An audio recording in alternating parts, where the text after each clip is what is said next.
the new liturgy and the reforms of Vatican II, and so that they were really heavily leaned on. It was never abrogated, the old Mass, never, and it still hasn't been. You can't. It's protected by quo primum. He believes that there was a parallel counterfeit church set up to eclipse the real one. In a recent live TV appearance, legendary actor and director Mel Gibson made a bold statement that caught everyone off guard. Known for his outspoken nature, Gibson mentioned Jesus in the middle of the broadcast, sparking a powerful and unexpected reaction. What unfolded next left the audience in shock and stirred a heated conversation on faith, media, and Hollywood. Stay tuned to find out what happened after Gibson's surprising comment and how it reverberated both on and off the screen. At any rate, and you know, I've had my own run-in with the bishops. I mean, who are they? Well, they're... I remember when I directed The Passion, I went to the USCCB to get support for the film. And those men couldn't get away from me fast enough. And all but a few of them turned their back on me. And it was pretty telling about who they were. A pretty insipid bunch. And it doesn't look like anything's changed. Geez, I remember back in the 70s, old priests, good priests, who were bullied and persecuted by their bishops. There was a rash of it back then also, and it was because they wanted to maintain what it was that they were ordained to do. Mel Gibson is candidly sharing his frustration and disappointment with certain members of the Catholic Church hierarchy, particularly the bishops. He begins by recounting a personal experience during the making of The Passion of the Christ, where he approached the United States Conference of Catholic Bishops, USCCB, seeking support for his film. But they were bullied and badgered and put in insane asylums, and you know, it was pretty sad to watch. And this kind of thing is now happening again. So, and how are we supposed to know the good guys from the bad guys? Well, we were given a standard by which to judge them. You know, by their fruits, you'll know them. By their fruits. Anybody seen any good fruit lately? Yeah. It's tough. And look, I'm a pretty sinful guy. I mean, I'm as venal as the next guy. But I know the difference between a shepherd and a hireling. And I think that the vast majority of these bishops are just a bunch of hirelings. You know. And my question is, you know, like, who's hiring them? I don't think it's Jesus. Is it Francis? Who's hiring Francis? Is it Pachamama? I mean, I think you need to look at the whole institution. And, you know, I'll quote Archbishop Vigano again in saying that...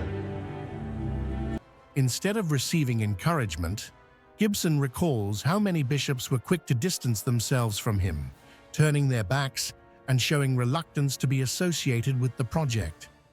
This reaction left him with a bitter impression, as he felt their dismissal was revealing of their true character, describing them as insipid and lacking courage. He's suggesting usurpation or an inside job. It seems that way. Anyway, of course we know the gates of hell will not prevail against it. You know, the victory is God's, not ours. Gibson then reflects on events he witnessed back in the 1970s, when good, faithful priests who were dedicated to their ordination were also persecuted by their own bishops.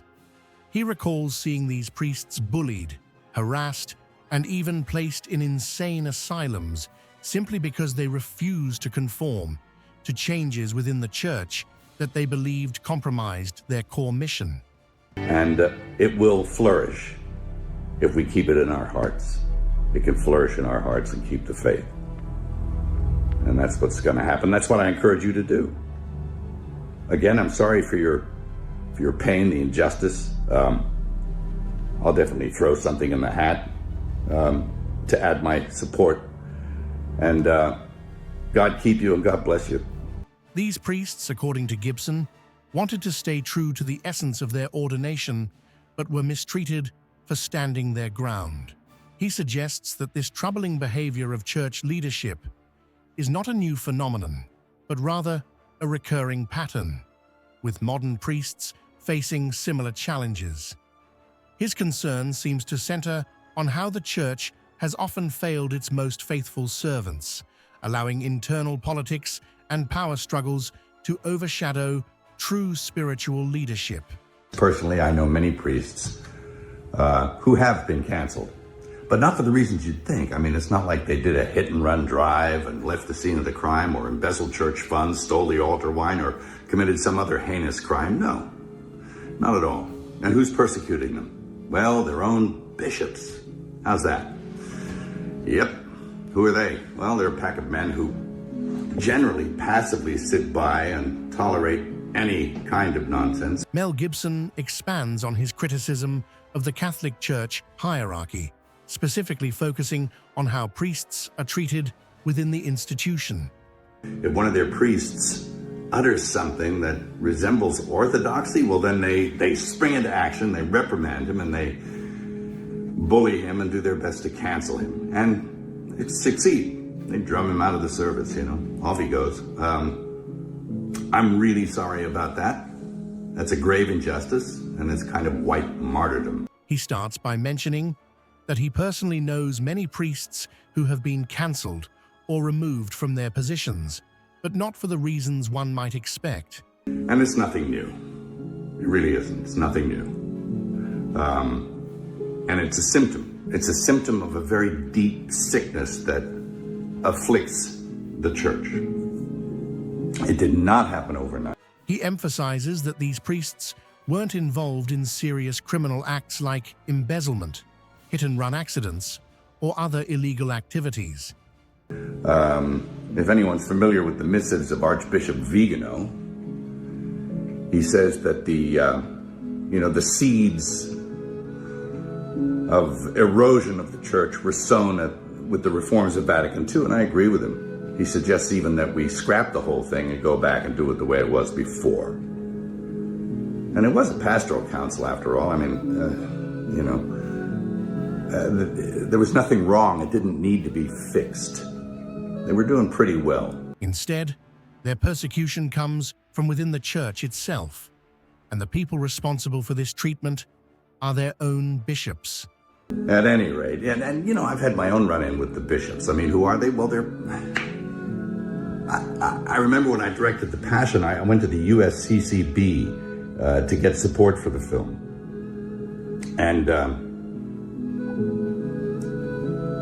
those men couldn't get away from me fast enough. And all but a few of them turned their back on me. And it was pretty telling about who they were. A pretty insipid bunch. And it doesn't look like anything's changed.